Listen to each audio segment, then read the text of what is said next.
کے رہنے والے ہیں. آپ نے سرکے بنارس سے بنارس حاصل کی. اس کے بعد جامعہ اسلامیہ مدینہ منورہ میں MA کیا. اس کے بعد ڈاکٹریٹ کی ڈگری لی. آج اپنے حدیث میں بلال والا میں مسجد میں پریوگ کرتا ہوں. لیکن حدیث میں پورے ہندوستان میں آپ پر کہانی نہیں ہے. یہ الگ بات ہے کہ آپ کاشی میں رہتے ہیں اس لیے نظر نہیں آتے. لوگ ڈیکوریشن کے ساتھ رہتے ہیں تو ان کی بات بہت ہوتی ہے. میں بس یہ کہوں گا کہ آج آپ آ کر مسجد پر بلکہ ہماری زبان پر ہمارے الفاظ پر اہل شراشوں پر سب پر آپ نے شفقت کا ہاتھ پھیرا ہے. اور تجارت مسائل کو مدارس کی نمائندگی کر کے ہمیں ایک موقع نصیب فرمایا. انشاءاللہ آپ کی باتوں کے اوپر ظاہر ہوگا. اور اللہ تبارک و تعالیٰ سے دعا کرتا ہوں کہ آپ جو بھی نصیحت کریں گے اللہ تبارک و تعالیٰ ہم سب کو عمل کرنے کی توفیق دے. میں کے بعد دعوت دیتا ہوں اب سے قیمتی ہمارے درخواست ہے ہم سب کو تشریف فرمائیں. انشاءاللہ آپ تقریباً ٹائم کیا جائے گا. اور انشاءاللہ آپ کے حساب کے بعد ہوگا. پھر اس کے بعد کام کا اعلان ہوگا. عشاء کی اذان ہوگی. پھر عشاء کی نماز اور اس کے بعد تمام ایسے لوگوں کے لیے کھانے کا انتظام رہے گا. میں دعوت دیتا ہوں اس بار تو آئے اس کے بعد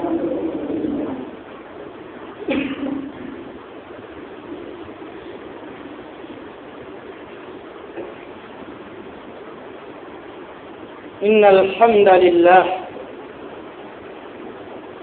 نحمده ونستعينه ونستغفره ونعوذ بالله من شرور أنفسنا ومن سيئات أعمالنا. من يهده الله فلا مضل له ومن يضلل فلا هادي له. وأشهد أن لا إله إلا الله وأشهد أن محمدا عبده ورسوله. يا أيها الذين آمنوا اتقوا الله حق تقاته ولا تموتن إلا وأنتم مسلمون. يا أيها الناس اتقوا ربكم الذي خلقكم من نفس واحدة وخلق منها زوجها وبث منهما رجالا كثيرا ونساء واتقوا الله الذي تساءلون به والأرحام إن الله كان عليكم رقيبا. يا أيها الذين آمنوا اتقوا الله وقولوا قولا سديدا يصلح لكم أعمالكم ويغفر لكم ذنوبكم ومن يطع الله ورسوله فقد فاز فوزا عظيما.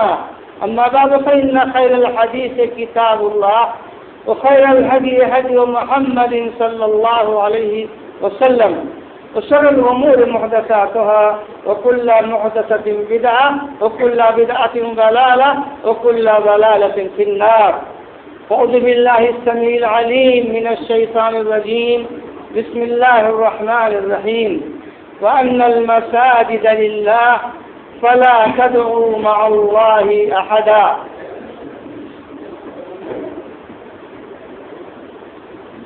حضرات گرامی، معزز برادران اسلام و خواتین ملت، اللہ رب العالمین کا بڑا فضل و کرم ہے کہ اس نے توفیق عطا کیا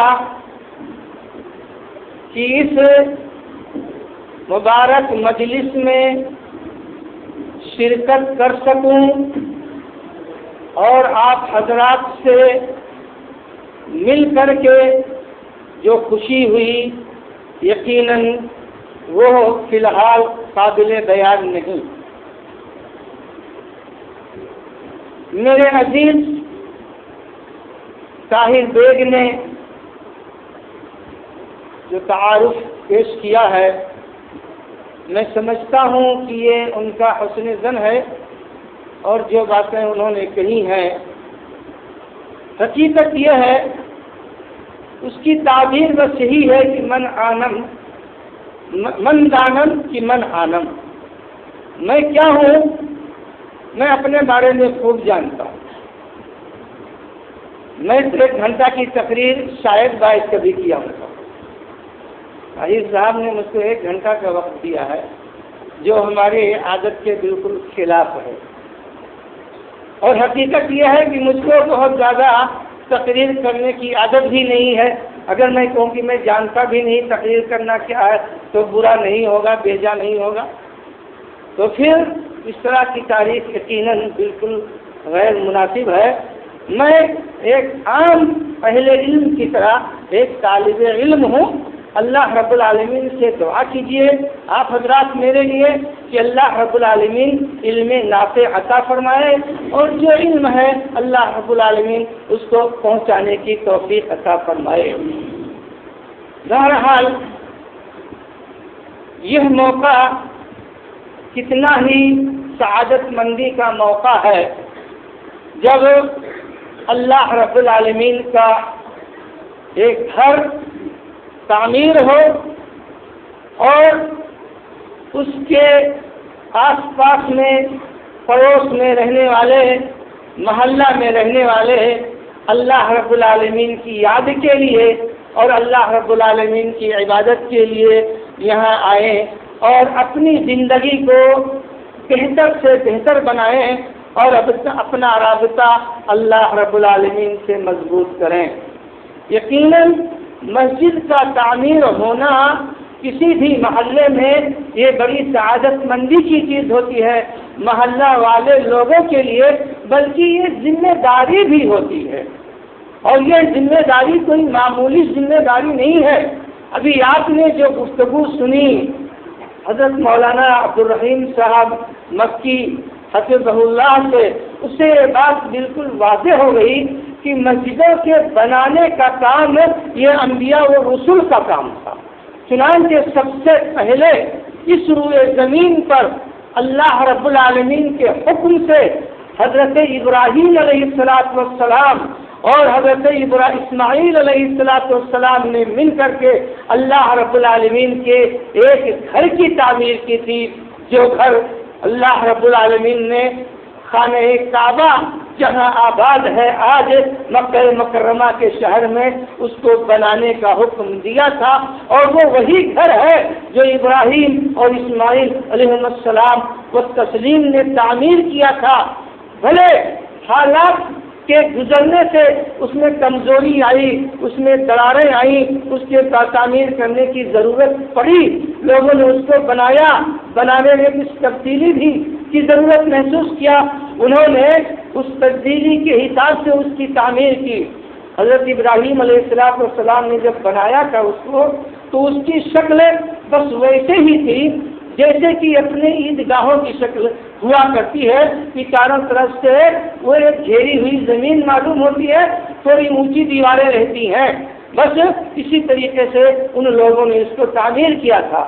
بعد میں اس کی تعمیر میں ترقی ہوئی اور اس کی دیواروں کو بلند کر دیا گیا، کیونکہ یہ ضرورت پیش آئی، ضرورت اس وجہ سے پیش آئی کہ اس زمانے میں جو عطیات خانہ کعبہ کے نام سے آتے تھے وہ بہت گرا قدر عطیات آتے تھے، سونے کی تلواریں آتی تھیں اور سونے کے سکے آتے تھے۔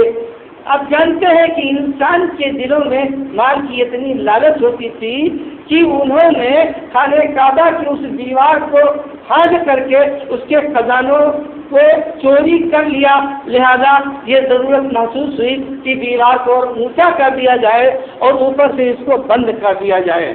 چنانچہ یہ تعمیر اس وقت زمانے جاہلیت کے جو لوگ تھے، جناب محمد رسول اللہ صلی اللہ علیہ وسلم کی عمر اس وقت 35 سال کی تھی، اس وقت ان لوگوں نے اس کو اس طریقے سے تعمیر کیا کہ حضرت ابراہیم علیہ السلام نے جہاں تک تعمیر کیا تھا تو وہاں تک وہ اس کو نہیں تعمیر کر سکے، کیونکہ ان کا اپنا یہ مزاج تھا اپنے بارے میں کہ ہماری کمائی ناجائز اور حرام کی ہے، اور ہم خانہ کعبہ میں ناجائز کمائی نہیں لگائیں گے، لہذا اس کی بنیاد پر ان کے پاس اتنا مال نہیں ہوا جو پاک اور صاف ہو جس سے مکمل زمین پر وہ خانہ کعبہ کی تعمیر کر سکیں، لہذا وہ تعمیر جو آج آپ دیکھ رہے ہیں بس اسی شکل کی تعمیر ان لوگوں نے بنائی تھی، اور جو شمال کی جانب سے ایک دائرہ نظر آتا ہے، چھوٹی سی دیوار بنی ہوئی ہے جو ایک دھنوش یا کمان کی شکل میں آ کر کے جو اس شمال کے جانب کا دونوں کونا ہے تقریباً وہاں مل جاتی ہے۔ اصل خانہ کعبہ کی یہ زمین ہے اور اصل خانہ کعبہ وہ ہے، لیکن کیونکہ خرچ کم ہو گیا لہذا مکہ والوں نے اتنی زمین چھوڑ کر کے فی الحال جو بنی ہے اتنا ہی بنایا۔ اللہ کے رسول صلی اللہ علیہ وسلم نے جب اس تعمیر کو دیکھا تو آپ نے خواہش ظاہر کی، اور وہ خواہش حضرت عائشہ سے بیان کیا۔ خواہش ظاہر کی کہ جو تعمیر خانہ کعبہ کی جاہلیت کے لوگوں نے کیا تھا، میں چاہتا ہوں کہ اس کو نئے سرے سے بنا دوں۔ دیوار بڑی اونچی، دروازہ بڑا اونچا لگایا تھا، ان لوگوں نے جیسے آج لگا ہوا ہے، جس کو چاہتے تھے داخل ہونے دیتے تھے، جس کو نہیں چاہتے تھے نہیں داخل ہونے دیتے۔ تو آپ کہتے ہیں کہ میری خواہش ہے کہ میں اس کو نئے سرے سے بناؤں اور تعمیر کے اعتبار سے دروازے کو بالکل نیچے کر دوں، ایک دروازہ جو مشرق میں ہے ایک دروازہ مغرب میں کھول دوں، وہ کدھر سے جائیں خانہ کعبہ کے اندر اور باہر نکل جائیں، اور جو حضرت ابراہیم علیہ السلام کی مکمل زمین ہے جو جبریل علیہ السلام نے بتایا تھا کہ اتنے میں بنانا ہے میں پورا بنا دوں۔ لیکن کہتے ہیں آپ فتنے کے ڈر سے میں ایسا نہیں کروں گا۔ ابھی زمانے جاہلیت کا جو ہے وقت بالکل قریب ہی ہے، اور لوگوں کی جو محبت خانہ کعبہ سے ہے وہ اتنی عظیم محبت ہے کہ اس میں انگلی لگانا یہ فتنے کا باعث ہوگا، لہذا آپ نے اسی حالت میں چھوڑ دیا۔ اور جب حضرت عبداللہ ابن زبیر مکہ پہ قابض ہوئے تب انہوں نے گرا کر کے اس کو اس طرح سے بنا دیا جیسا کہ رسول اللہ صلی اللہ علیہ وسلم نے خواہش ظاہر کیا تھا۔ لیکن جب عبد الملک کے زمانے میں عبداللہ ابن زبیر جو ہے قتل کر دیے گئے وہاں، تو انہوں نے حضرت عبداللہ ابن زبیر کی بنائی ہوئی جو تعمیر تھی اس تعمیر کو برابر کرا دیا، گرا دیا، اور کہا جب جناب محمد رسول اللہ صلی اللہ علیہ وسلم کی وفات ہوئی تھی خانہ کعبہ کی جو شکل تھی تو وہ شکل ویسی ہونی چاہیے، یہ عبداللہ ابن زبیر نے اپنے من سے بنوایا، لہذا انہوں نے گروا کر کے اور اس طریقے سے بنا دیا۔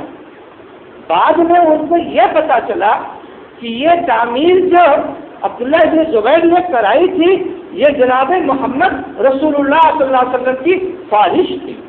اب ان کو اپنے اس کام پر بہت افسوس ہوا کہ میں نے بلا وجہ اس کو گرا دیا، اور سوچا کہ دوبارہ اسی طریقے سے بنا دیں جس طریقے سے عبداللہ ابن زبیر نے تعمیر کی تھی، کیونکہ رسول اللہ صلی اللہ علیہ وسلم کے خواہش کے مطابق ہے۔ امام مالک رحمۃ اللہ علیہ اس وقت مدینہ میں موجود تھے، جو اپنے زمانے کے سب سے بڑے محدث سمجھے جاتے تھے۔ ان سے مشورہ لیا گیا، انہوں نے کہا کہ دیکھو خانہ کعبہ کی تعمیر اگر ایسے آپ لوگ گراتے ڈھاتے رہو گے بناتے رہو گے تب تو اس کا کوئی مقام باقی ہی نہیں رہے گا، لہذا جس شکل میں وہ ہے فی الحال اور اسی شکل میں رسول کے زمانے میں تھا، لہذا اس پر برائے مہربانی ہاتھ مت اٹھائیے، اور وہ آج اسی شکل میں برقرار ہے۔ تو بہرحال خانہ کعبہ کی تعمیر اصلاً یہ حضرت ابراہیم اسماعیل علیہ السلام کی ہے۔ تو معلوم یہ ہوا کہ مسجدوں کے بنانے کا کام اصلاً یہ انبیاء اور رسول نے شروع کیا ہے، اب یقیناً اس کا تعمیر کرنا یہ بہت ہی عظیم کام ہوگا اور بہت ہی بامقصد کام ہوگا۔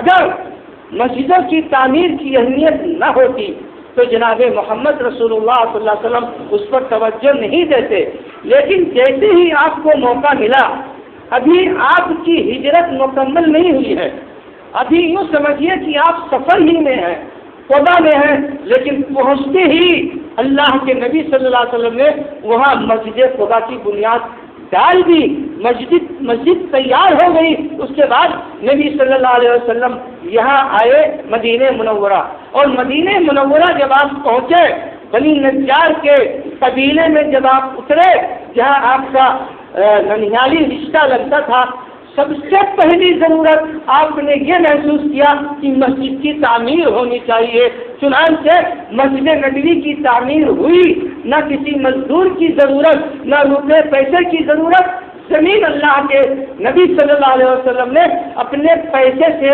خرید کر، اپنا پیسہ کو دے کر کے خریدا۔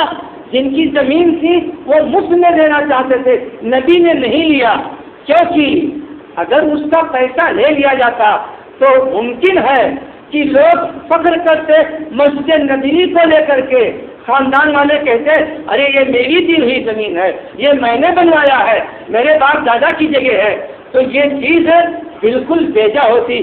جیسا کہ آج بہت سارے لوگوں کا مزاج جو فاسد ہو جاتا ہے، تو باپ دادا نے نہایت ہی اخلاص کے ساتھ جو مسجد بنوائی، جو ادارہ قائم کیا، جو اچھا کام کیا، آج ان کو کچھ کرنا نہیں ہے، لیکن دعویٰ یہی کرتے ہیں یہ ہماری جگہ ہے، یہ ہماری مسجد ہے، ہمارے باپ نے مدرسہ بنوایا تھا، ہم چلائیں گے، نہیں تو ہم بند کر دیں گے۔ تو ایسا کوئی مزاج مسجد نبوی کے تعلق سے نہ اٹھنے پائے۔ وہاں دو نبی نے مل کر کے بنوایا تھا، یہاں ایک نبی نے اس کو بنوایا اپنا خرچہ دے کر، اور صحابہ کرام نے مل جل کر کے بغیر کسی تمیز کے، نہ یہ ہمارے رشتہ دار ہیں، نہ یہ فلاں قبیلے کے ہیں، نہ یہ اوس کے ہیں، نہ یہ خزرج کے ہیں، تمام کے تمام لوگ انصار اسلام ہیں، دین اسلام کے مددگار ہیں، لہذا مل کر کے مسجد کا تعمیر کرنا ان کی ذمہ داری ہے۔ پیسہ رسول کا اور محنت تمام مسلمانوں کی۔ تو دراصل جب مسجد اس طریقے سے تعمیر ہوتی ہے تب وہاں کوئی زبان نہیں کھلتی ہے کہ آج میں مسجد پہ تالا لگا دوں گا، میری زمین میں ہے، آج میں مدرسہ میں تالا لگا دوں گا، میرے باپ دادا کی بنوائی یہ چیز ہے۔ تو مسجد نبوی کو یا دینی یہ کار خیر کرنے والے مقامات کو اس طرح کی چیزوں سے پاک صاف کرنے کے لیے نبی کریم صلی اللہ علیہ وسلم نے وہ بنیاد ڈال دی کہ سارے لوگوں نے مل جل کر کام شروع کیا۔ تو کام کیا شروع کیا؟ ادھر شروع ہوا اور یہ سمجھے ادھر 2-4 روز میں مسجد بن کر کے تیار ہو گئی، اور باقاعدہ جماعت کے ساتھ اب مسجد میں یہاں مدینہ منورہ میں نماز ادا کی جانے لگی، اور جناب محمد صلی اللہ علیہ وسلم نے امت مسلمہ کو یہ پیغام دیا، یہ حکم دیا، جس کو صحابہ رسول نے امت تک پہنچا دیا۔ امر النبی صلی اللہ علیہ وسلم ببناء المساجد فی الدور وان تنظف وان تطیب۔ نبی محترم صلی اللہ علیہ وسلم نے مسلمانوں کو حکم دیا ہے، امت مسلمہ کو یہ حکم دیا ہے کہ مسجدوں کو اپنے اپنے محلوں میں تعمیر کریں۔ اگر مقام بڑا ہے، کئی محلوں میں آبادی ہے، ہر محلے میں مسجد ہونا چاہیے، یہ جناب نبی محترم صلی اللہ علیہ وسلم کا حکم ہے امت مسلمہ کے لیے۔ اور خالی تعمیر کرنا نہیں ہے بلکہ اس کو پاک صاف رکھنا ہے، اس کی اصلاح کرنا ہے، اس کو ہر قسم کی جو اس کی ضروریات ہوتی ہیں اس ضروریات کو پورا کرنا بھی انہی مسلمانوں کی ذمہ داری ہے۔ تو مسجدوں کی تعمیر کرنے کا بھی حکم دیا ہے، اس کی صفائی ستھرائی کرنے کا بھی حکم دیا ہے، اور اس کے انتظام کا بھی حکم دیا ہے، اور بشارت سنائی ہے ان لوگوں کو جو مسجدوں کی تعمیر کرتے ہیں۔ من بنا للہ مسجدا بنا اللہ لہ بیتا فی الجنہ، جو بھی انسان اللہ رب العالمین کی عبادت کے لیے مسجد کی تعمیر کرتا ہے، اللہ رب العالمین اس کے لیے جنت میں محل تیار کرتا ہے، اور جو اس کا انتظام کرتا ہے، جس کی طبیعت اور جس کا دل مسجد میں لگا رہتا ہے، چاہے نماز کے لیے لگا رہتا ہو، چاہے اس کے انتظام کے لیے لگا رہتا ہو، تو اس کے لیے نبی پاک صلی اللہ علیہ وسلم نے کتنی عظیم بشارت دی ہے۔ ایک مرتبہ آپ نے فرمایا کہ 7 قسم کے لوگ ایسے ہیں جن کو اللہ رب العالمین قیامت کے دن جب کہیں سایہ نہ ملے گا، اپنے عرش کے نیچے اللہ رب العالمین ایسے خوش نصیبوں کو سایہ عطا کرے گا۔ اس میں آپ نے جن لوگوں کا تذکرہ فرمایا تو یہ بھی کہا وَرَجُلٌ قَلْبُهُ مُعَلَّقٌ بِالْمَسَاجِدِ، وہ انسان جس کا دل مسجدوں میں لگا رہتا ہے، مسجد کے ساتھ لگتا رہتا ہے اس کا دل، اور یقیناً یہ جملہ دونوں چیزوں کو شامل ہوتا ہے۔ ایک تو انسان کا دل اس حساب سے لگتا ہوتا ہے کہ انہوں نے فجر کی نماز ادا کی، اب ان کی طبیعت لگی ہے کہ بھائی ظہر کا وقت کب ہوتا ہے، اب ظہر کا وقت ہو جائے، چلو نماز ادا کرتے ہیں، ظہر کر لیا، ہاں دیکھو عصر کا وقت ہو گیا کہ نہیں ہوا، اذان ہوئی کہ نہیں ہوئی۔ تو ایک تو مسجد کے ساتھ دل لٹکنے کا یہ مطلب ہوتا ہے، ایک مسجد کے ساتھ دل لٹکنے کا یہ مطلب ہوتا ہے کہ بھائی وہ مسجد کا کام ہو رہا تھا، کہاں تک پہنچا، ارے وہ مسجد میں اس چیز کی ضرورت تھی، وہ چیز آئی کہ نہیں، ارے مسجد میں صاف صفائی کی ضرورت ہے، ارے مسجد میں مؤذن کی تنخواہ ملی کہ نہیں ملی، ارے مسجد میں امام صاحب کا انتظام خیال کیا گیا کہ نہیں کیا گیا۔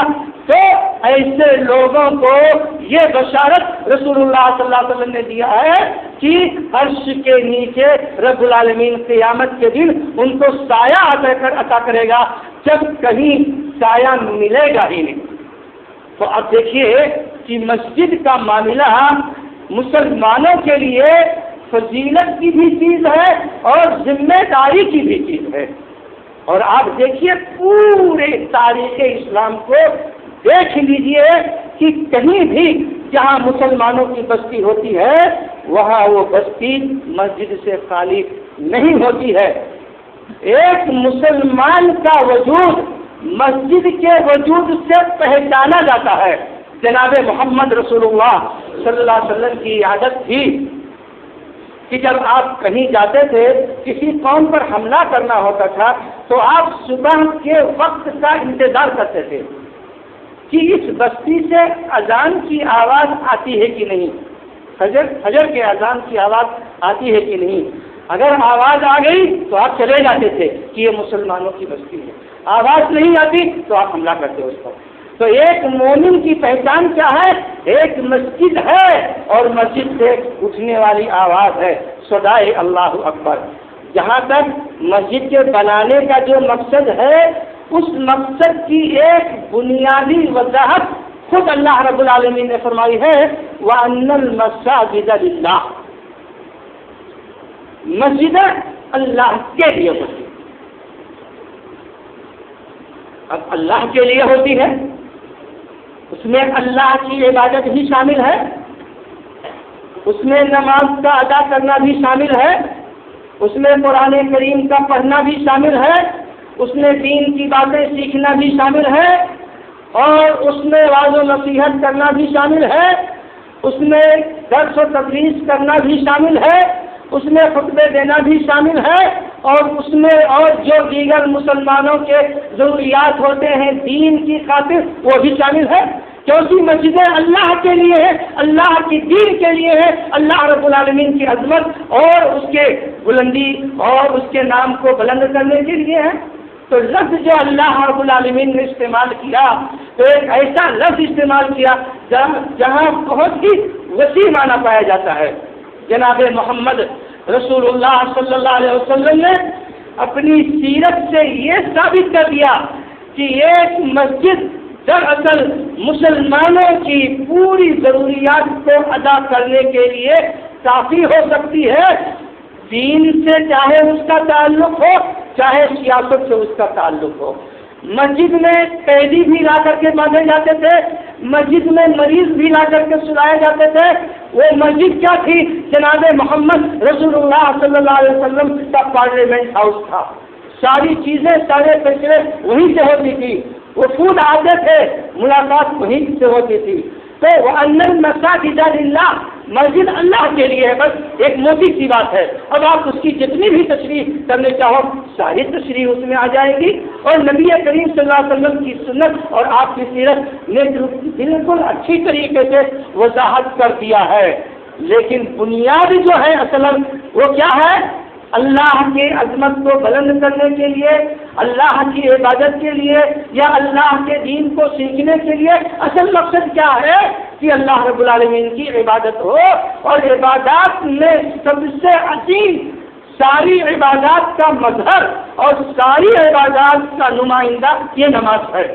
لہذا ہم اور آپ بھی سمجھتے ہیں کہ مسجد کی تعمیر کی جاتی ہے نماز کے لیے، کیونکہ سب سے بڑا مقصد اور سب سے اہم ضرورت مسجد یہ نماز ہی کے لیے۔ بہرحال مسجدیں اس کے لیے بھی ہیں اور دوسری ضرورتوں کے لیے ہیں۔ ایک مرتبہ ایک صحابی، ایک دیہاتی صحابی رسول اللہ صلی اللہ علیہ وسلم کی خدمت میں آئے۔ دیہاتی آپ جانتے ہیں اس زمانے کی دیہاتی اور آج کے دیہاتیوں کو ایک دوسرے پر مت خیال کیجیے۔ اس زمانے کے دیہاتی کا مطلب بالکل الگ، ایک دم گنوار، تو کچھ نہیں جانتا ہے، ادب آداب یا کیا ہوتا ہے اور شعور اور غیر شعور کیا ہوتا ہے وہ کچھ نہیں جانتے۔ باہر سے آئے، مسجد نبوی میں داخل ہوئے، کھڑے ہو کر پیشاب کرنے لگے۔ ایک آدمی باہر سے آتا ہے، باہر سے پیشاب کر کے آئے گا نا، لیکن یہ شعور دیکھے اس زمانے جاہلیت کے بدوؤں کی، آراجیوں کی، وہ نہیں پیشاب کیا۔ جب مسجد میں پہنچ گئے، سارے لوگ بیٹھے ہیں، پیشاب شروع کر دیا مسجد میں، وہ بھی کھڑے کھڑے۔ اب ظاہر بات ہے صحابہ کرام کو یہ بات بہت ناگوار گزری اور ان لوگوں نے ڈانٹنا شروع کیا، ماں ارے یہ کیا؟ اللہ کے رسول نے کہا بس نہ گزری، جانے دو، اب تو پیشاب شروع ہی کر دیا ہے، پیشاب کو ان کے درمیان میں کاٹو نہیں، ورنہ کہ تمہارے ڈانٹنے سے اگر بھاگنے لگے اس جگہ بجائے پوری مسجد بھیگ جائے گی، سب نفرت ہو جائے گا۔ ایک تو یہ ہے اور دوسرے طبی فوائد بھی ہیں۔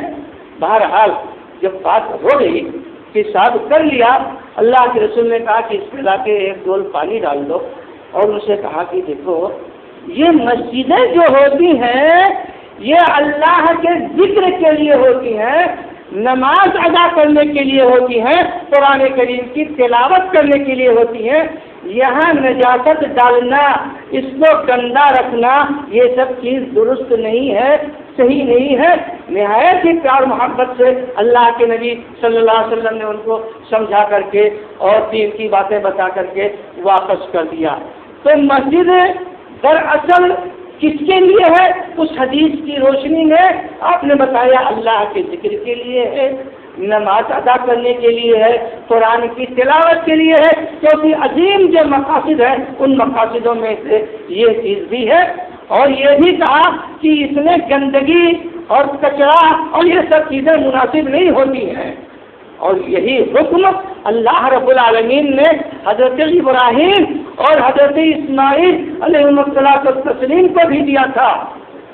کہا تھا رب العالمین نے فرمایا قرآن میں، وَعَهِدْنَا إِلَىٰ إِبْرَاهِيمَ وَإِسْمَاعِيلَ أَن طَهِّرَ بَيْتِيَ لِلطَّائِفِينَ وَالْعَاكِفِينَ وَالرُّكَّعِ السُّجُودِ، کہ اس میرے گھر کو صاف ستھرا رکھو ان لوگوں کے لیے جو یہاں آ کر طواف کریں گے، ان لوگوں کے لیے جو یہاں آ کر اللہ کے سامنے جھکیں گے، جو رکوع کریں گے، جو سجدے کریں گے، جو اللہ کی عبادت کریں گے، تو ان کے لیے مسجد کو صاف ستھرا رکھنا یہ تم دونوں کی ذمہ داری ہے۔ جن لوگوں نے بنایا ہے تو مسجد کا صاف ستھرا رکھنا یہ مسلمانوں کی ذمہ داری ہوئی۔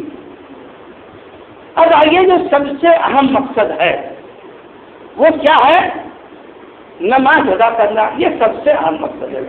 یاد رکھیے کہ اگر مسجد میں نماز نہیں ادا کی گئی اور مسجد ویران ہو گئی مصلیوں سے، تو یہ مسجد فائدہ پہنچانے کے بجائے الٹے ہم لوگوں کے لیے نقصان دہ ہو جائے گی اور ہمارے گلی کی ہڈی بن جائے گی۔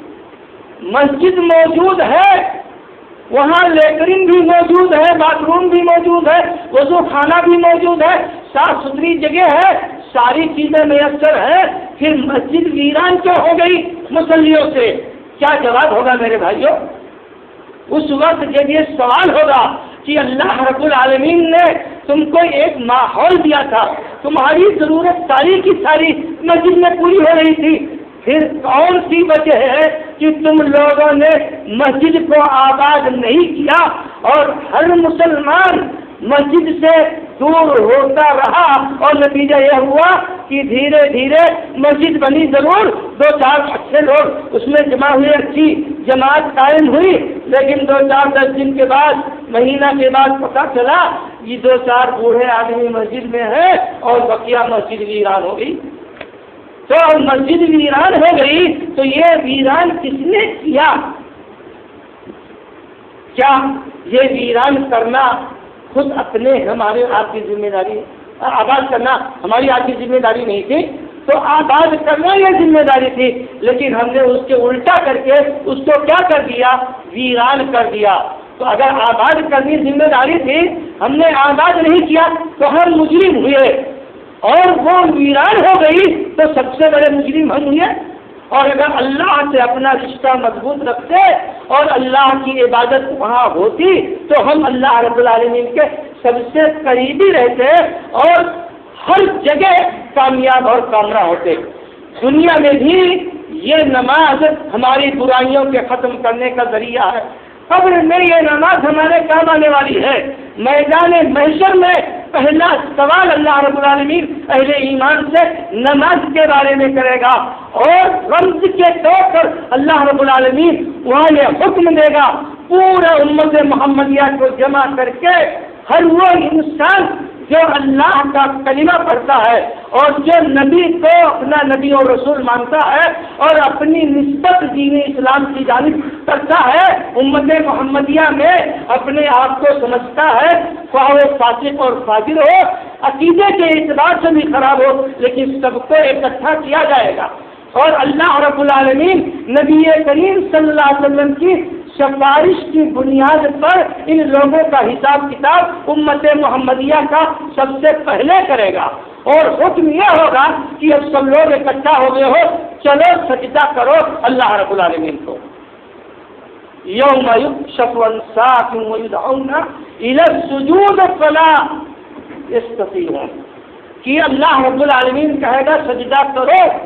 جو لوگ دنیا میں سجدہ نہیں کرتے تھے، جبکہ اللہ رب العالمین کہتا ہے کہ وہ لوگ طاقت رکھتے تھے، وہاں تمام تر سہولیات میسر تھی، اللہ نے صحت دیا تھا، ہاتھ پیر سب چلتا تھا، لیکن اس کے بعد دنیا میں سجدہ نہیں کیا، نماز کے پابند نہیں رہے، تو نتیجہ یہ ہوگا کہ جتنے نمازی تھے دنیا میں سارے کے سارے بیک وقت اللہ رب العالمین کے سامنے سجدہ ریز ہو جائیں گے، اور جو نماز کے پابند نہیں تھے وہ سجدہ کرنے کی طاقت ہی نہیں پائیں گے، اللہ رب العالمین کمر کے جھکنے کی صلاحیت چھین لے گا وہاں پر۔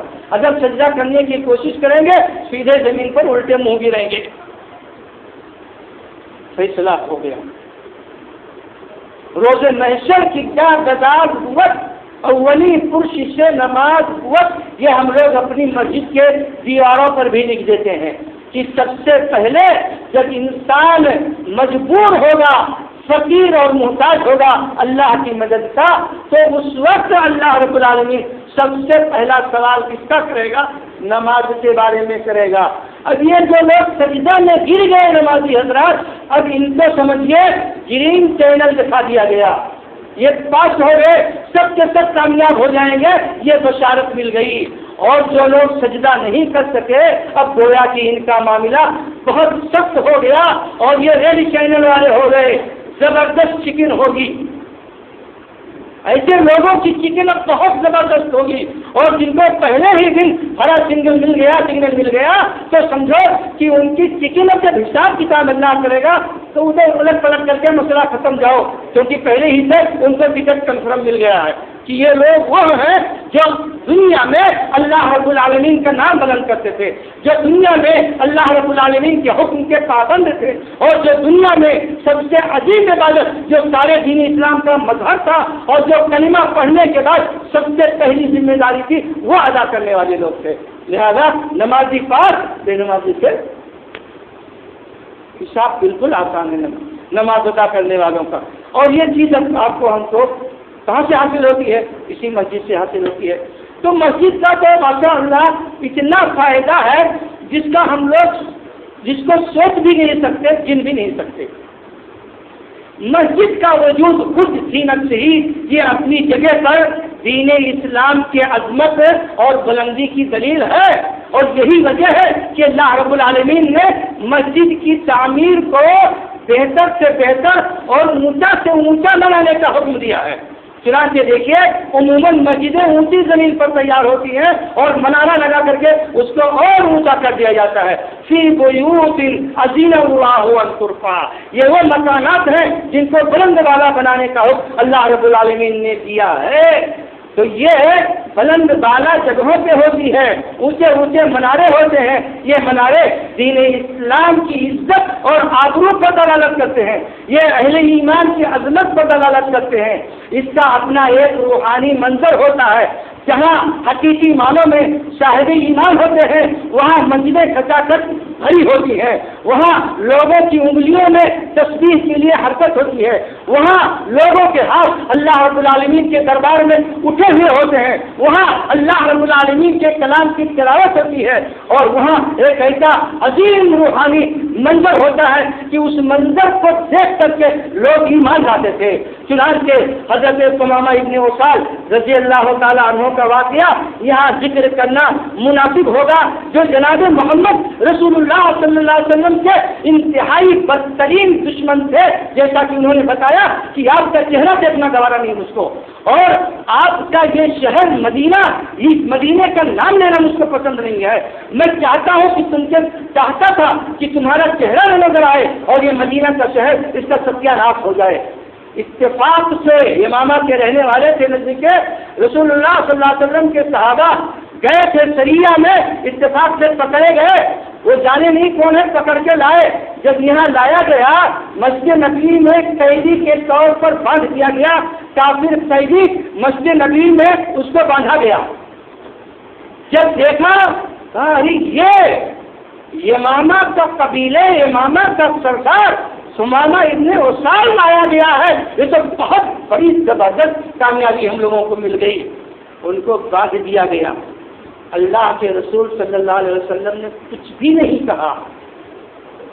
اب وہ جب آپ نماز پڑھ کے فارغ ہوئے آئے اور کہا ثمامہ کیا حال ہے؟ کہا ٹھیک ہے، اگر مجھ کو آپ قتل کرنا چاہتے ہو تو آپ برحق ہوگے، کیونکہ میں تو آپ کا جانی دشمن. ایک دشمن پر اگر کوئی قبضہ پاتا ہے تو اس کو چھوڑتا نہیں.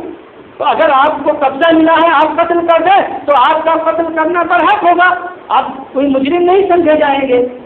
لیکن اگر آپ چھوڑ دیتے ہیں تو آپ کی مہربانی ہوگی. اتنی بات ہوگی. اب چلے گئے.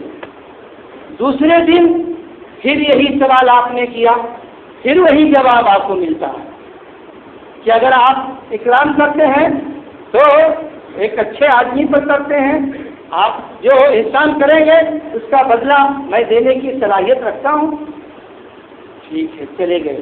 تیسرے دن پھر وہی سوال آ کر کے ہوا.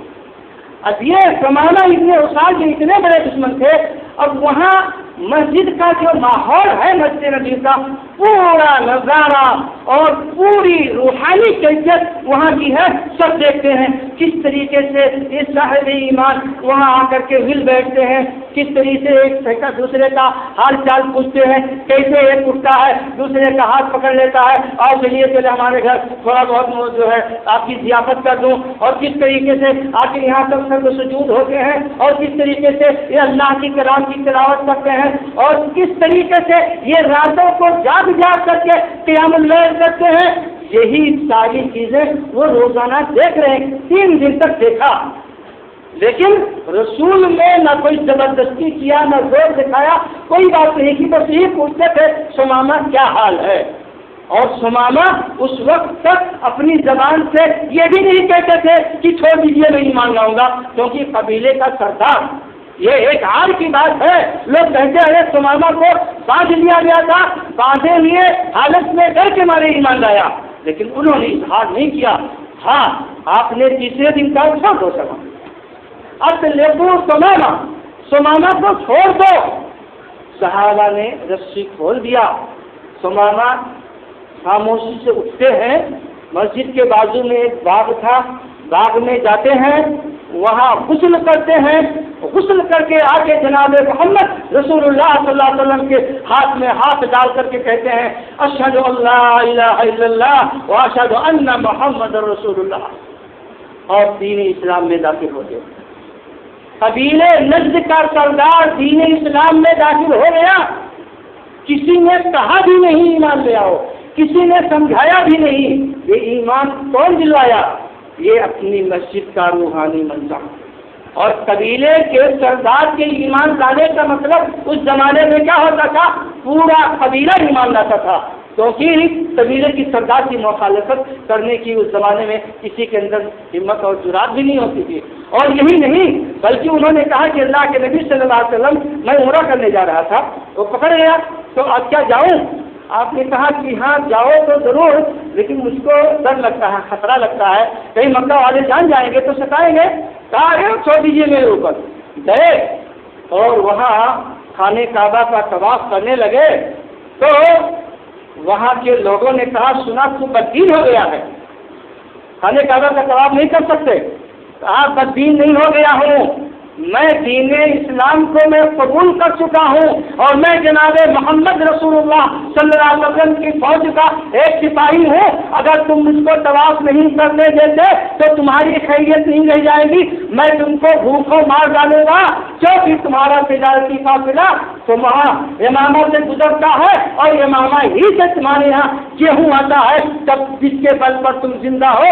خدا کی قسم آج سے ایک دانہ گیہوں تمہارے پاس نہیں آئے گا جب تک محمد صلی اللہ علیہ وسلم کی دستخط نہ ہو جائے، آپ کی اجازت نہ مل جائے۔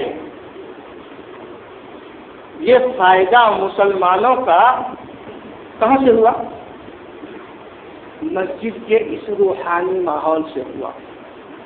تو یہ تو مسجد کا اپنا زبان حال ہے، بغیر آواز کے مسجد یہ فائدہ پہنچاتی ہے مسلمانوں کو۔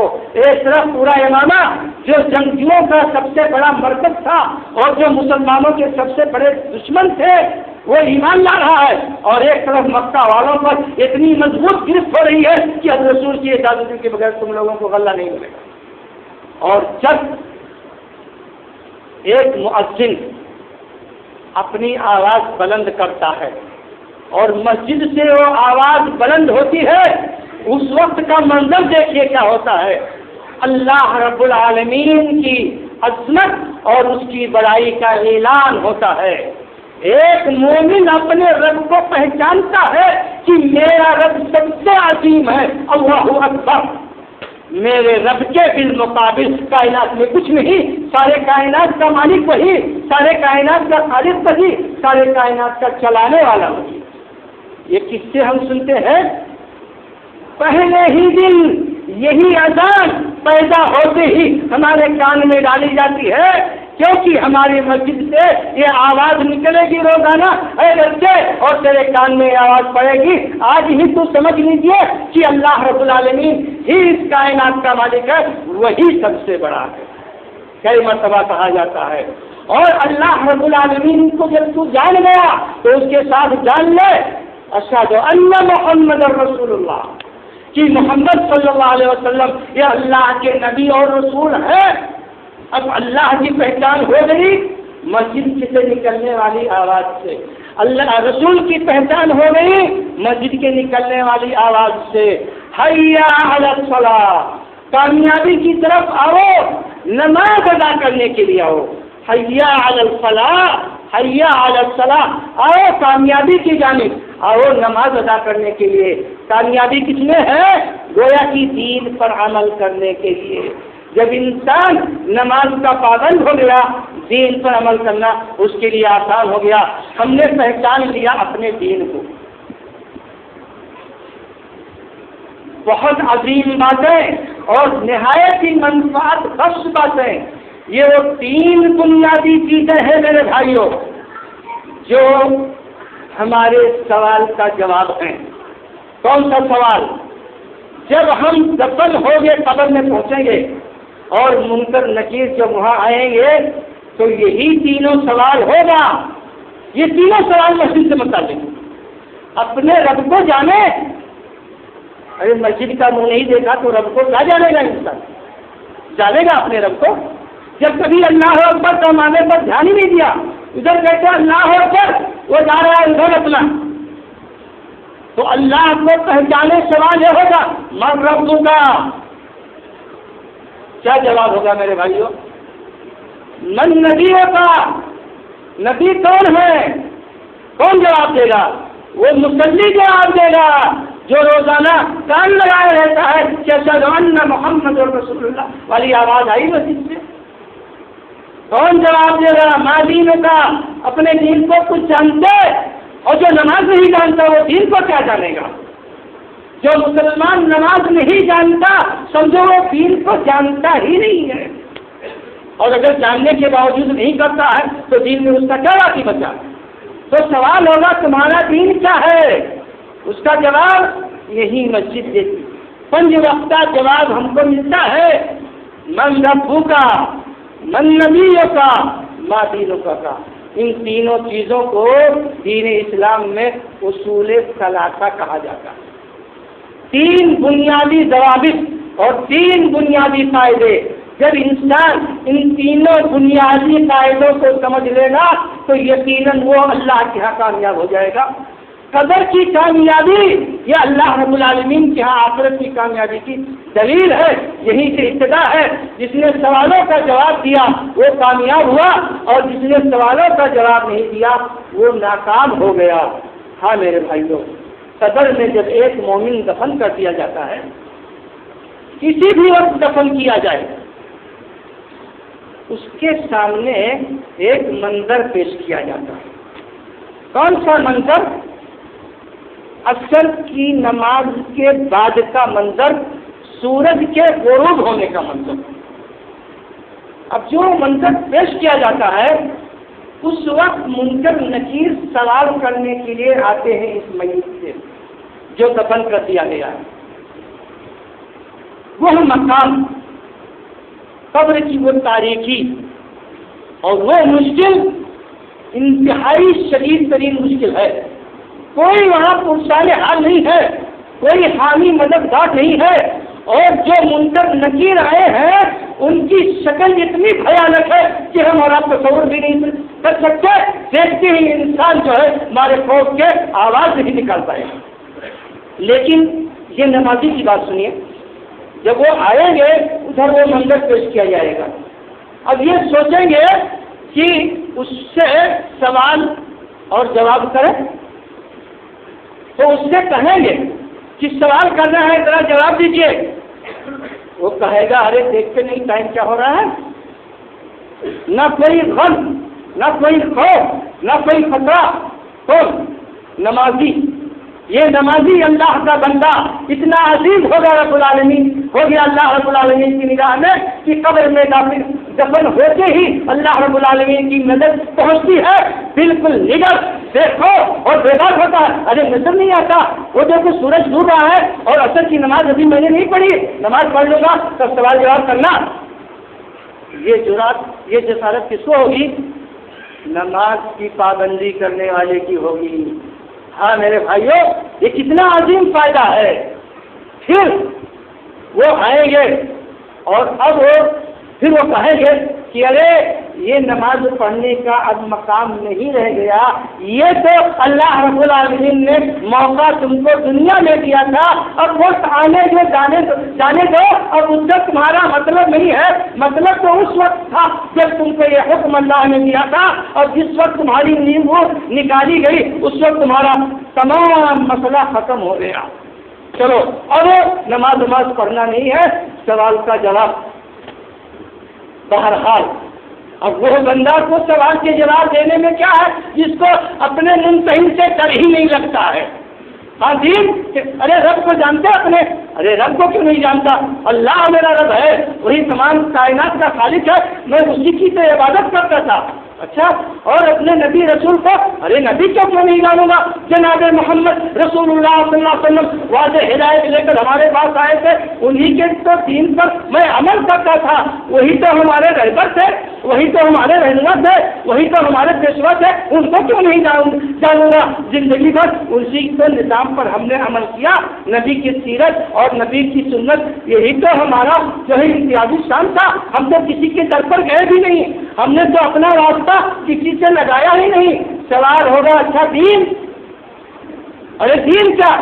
ہم تو وہی دین جانتے ہیں جو دین اللہ رب العالمین نے رسول کو دیا تھا، دین اسلام، وہی تو عبادت نماز والا دین، اور کون سا دین؟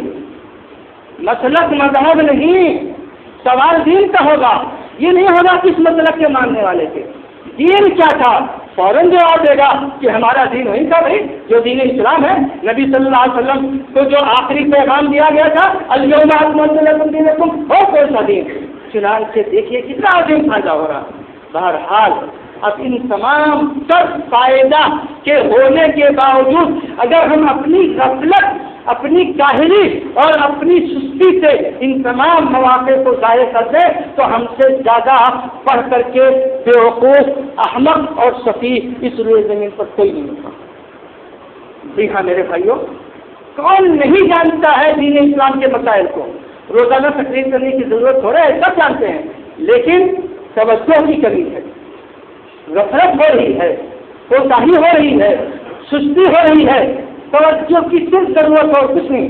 اگر ہر مسلمان ٹھان لے کہ ہم آج سے نماز نہیں چھوڑیں گے، ہم نماز کے پابند رہیں گے، دیکھو اللہ تعالیٰ آسان کرتا ہے اس کے لیے نماز ادا کرنے کے لیے، تو اب یہ ٹھاننے کی ضرورت ہے، سوچنے کی ضرورت ہے۔ ہم نبی کریم صلی اللہ علیہ وسلم کے اسوے پر ہمیشہ عمل کریں گے، کوتاہی نہیں کریں گے، حد الامکان سرگرد ہو جائے یہ اللہ کی مرضی اور مصلحت، اب کریں گے اللہ والا، سنیں گے رسول کی، عمل کریں گے اس پر اور دین کو مکمل طریقے سے تھامنے کی کوشش کریں گے۔ یہ ہم جب اپنے دل میں سوچیں گے اور عزم کریں گے، اللہ سے توفیق مانگیں گے، اللہ ہم کو توفیق دے، اللہ یقیناً توفیق دے گا۔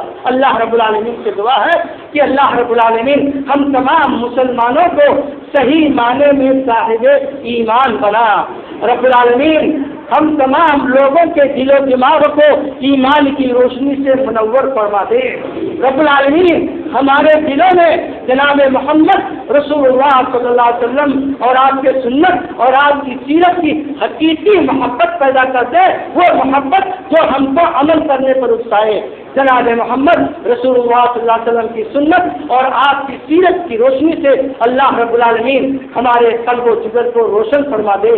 اللہ رب العالمین ہماری کوتاہیوں کو، ہماری غفلتوں کو اور رب العالمین ہماری سرکشی اور بغاوت کو رب العالمین معاف فرما دے۔ بار الہ جو قصور ہوا، جو غلطی ہوئی، جو گناہ ہوا، صغیرہ یا کبیرہ، رب العالمین ہر قسم کے گناہوں کو معاف فرما دے۔ رب العالمین ہماری کوتاہیوں کو معاف فرما دے۔ رب العالمین تو ہم لوگوں کو سچا پکا نمازی بنا۔ رب العالمین جناب محمد رسول اللہ صلی اللہ علیہ وسلم کی سنت کا متبع بنا۔ باری الہ جب تک اس دنیا میں ہم زندہ رہیں، دین اسلام پر زندہ رہیں اور ہمارا خاتمہ ہو تو ایمان پر ہو، آمین یا رب العالمین۔ اقول قولی ھذا واستغفر اللہ لی ولکم ولسائر المسلمین من كل ذنب فاستغفروه انه هو الغفور الرحیم۔